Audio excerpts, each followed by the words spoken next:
કીધું કે મને સમજ નથી પડતી કે આ લોકો એન્જિનિયર છે કે નથી, કે એન્જિનિયર હોય તો એને સમજ પડી જાય. અને તમે આ વિડીયો જોશો તો તમને ખ્યાલ આવશે કે આ બ્રિજ ઉપર એટલો મોટો ગેપ છે કે આખો ને આખો માણસ કાર સાથે નીકળી જાય એટલો મોટો ગેપ છે. એક જે પાળી છે બ્રિજ ઉપર ત્યાં ગાડી. વડોદરાના ગંભીરા જેવો એક ગંભીર પુલ સુરતમાં પણ છે.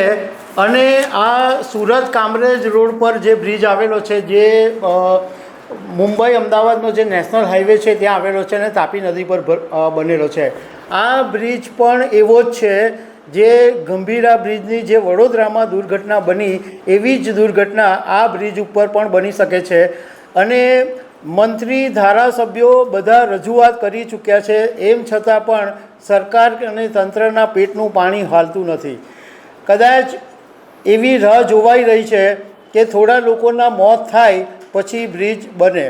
તો આના વિશે હું તમારી સાથે વાત કરીશ. મારું નામ રાજેશ શાહ છે અને તમે જોઈ રહ્યા છો ગુજરાતના સૌથી મોટા ડિજિટલ ન્યૂઝ પ્લેટફોર્મ ખબર છે.com. આજે વડોદરાના પાદરા પાસે મહીસાગર નદી પર જે ગંભીરા બ્રિજ છે, જે 40 વર્ષ જૂનો બ્રિજ હતો, એ અચાનક તૂટી પડ્યો. અને તૂટી પડ્યો એટલે રીતસરના બે કટકા થઈ ગયા. હવે આ બ્રિજ તૂટી પડ્યો અને 9 લોકોના મોત થયા એટલે ગુજરાતની અંદર હાહાકાર મચી ગયો છે. અને એક વાત એ સામે આવી કે સુરત કામરેજને જોડતો જે એક બ્રિજ છે જે તાપી નદી પર બનેલો છે, એની હાલત પણ એકદમ જર્જરિત છે અને ખરાબ છે. આ બ્રિજ પણ ગમે ત્યારે તૂટી પડી શકે એવી હાલતમાં છે. હવે ભાજપના ધારાસભ્ય કુમાર કાનાણીએ મીડિયા સાથેની વાતમાં એવું કીધું કે આ કામરેજનો જે બ્રિજ છે એ ગંભીરા બ્રિજ જેવો જ છે અને ગંભીરા બ્રિજની જે ઘટના બની એ દુઃખદ છે. મેં હાઈવે ઓથોરિટી સાથે વાત કરી હતી કે આ બ્રિજનું રિપેરિંગની જરૂર છે. તો હાઈવે ઓથોરિટીનું કહેવું એમ છે કે આ હાઈવે છે એ એટલો ટ્રાફિકથી વ્યસ્ત છે કે એને બંધ રાખવો મુશ્કેલ છે. તો કુમાર કાનાણીએ કીધું કે એ તો તમારે કોઈકને કોઈક દિવસ તો બંધ રાખવો જ પડશે. અને એવું તો બિલકુલ છે જ નહીં કે આ સુરત કામરેજનો બ્રિજ બંધ થઈ જાય તો ટ્રાફિક અટકી પડે. ઘણા બધા ડાયવર્ઝન છે જ, થોડું ઘણા લાંબુ અંતર લોકોને થાય પણ ડાયવર્ઝન છે, રસ્તો બંધ થાય એવું નથી. બીજું કુમાર કાનાણીએ એવું કીધું કે જે એક પ્લેટ લગાડેલી છે, જે લોખંડની પ્લેટ બ્રિજ ઉપર, એ 1 ફૂટની હતી અને મેં જોયું છે કે આ પ્લેટ છે એ 7 ફૂટની થઈ ગઈ છે અને એનું જે નુકસાન છે એ વધી રહ્યું છે. પરંતુ એના કરતાં પણ ચોંકાવનારી વાત ગુજરાતના શિક્ષણ મંત્રી પ્રફુલ્લ પાનસેરિયા સાથેની અમારી વાત થઈ એમાંથી જાણવા મળી. પ્રફુલ્લ પાનસેરિયાએ અમને કીધું કે હજુ 19 જૂનના દિવસે જ, એટલે હજુ તો મહિનો બી નથી થયો, એ પહેલાં આ સુરત કામરેજના બ્રિજ વિશે નેશનલ હાઈવે ઓથોરિટી ઓફ ઇન્ડિયાના એન્જિનિયરોને મેં ત્યાં બ્રિજ ઉપર બોલાવેલા. અને બ્રિજ ઉપર મેં બોલાવેલા એમની સાથે મેં મારો આઈડિયા શેર કર્યો હતો. હવે પ્રફુલ્લ પાનસેરિયાએ આ જે NHAIના અધિકારીઓને બ્રિજ પર બોલાવેલા અને જે ઇન્સ્ટ્રક્શન આપેલી એના આ 2 વિડીયો તમે જુઓ. 2 જુદી જુદી જગ્યાના વિડીયો પ્રફુલ્લ પાનસેરિયા બતાવી રહ્યા છે.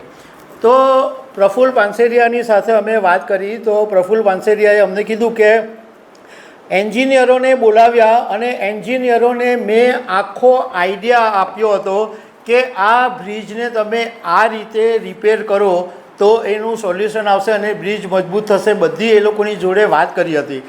પરંતુ એ લોકોએ બ્રિજને રિપેરિંગ કર્યું, પરંતુ જે પ્રમાણે મેં આઈડિયા આપેલો હતો, જે પ્રમાણે મેં સૂચના આપેલી હતી એ પ્રમાણે કંઈ થયું નથી.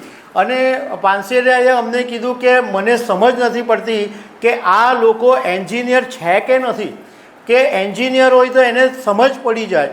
અને તમે આ વિડીયો જોશો તો તમને ખ્યાલ આવશે કે આ બ્રિજ ઉપર એટલો મોટો ગેપ છે કે આખો ને આખો માણસ કાર સાથે નીકળી જાય એટલો મોટો ગેપ છે. એક જે પાળી છે બ્રિજ ઉપર ત્યાં ગાડી, એટલે કોઈ ભૂલે ચૂકે પણ જો પાળી સાથે ટકરાય તો સમજો કે સીધો નીચે જ ગયો.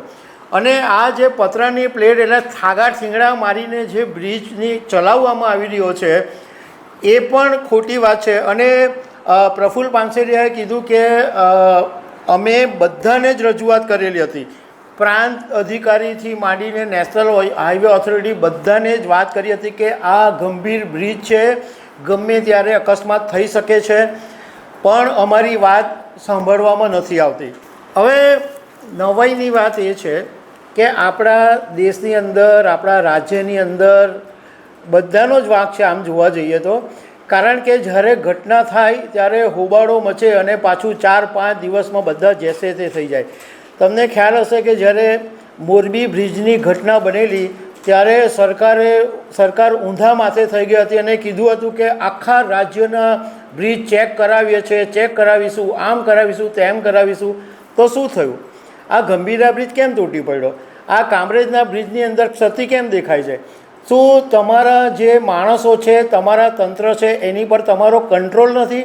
કે તમારા એન્જિનિયરો પાસે ટાઈમ નથી કે આ બધા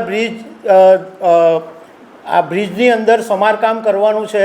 કે પછી તમને માણસોના જીવની કોઈ વેલ્યુ જ નથી?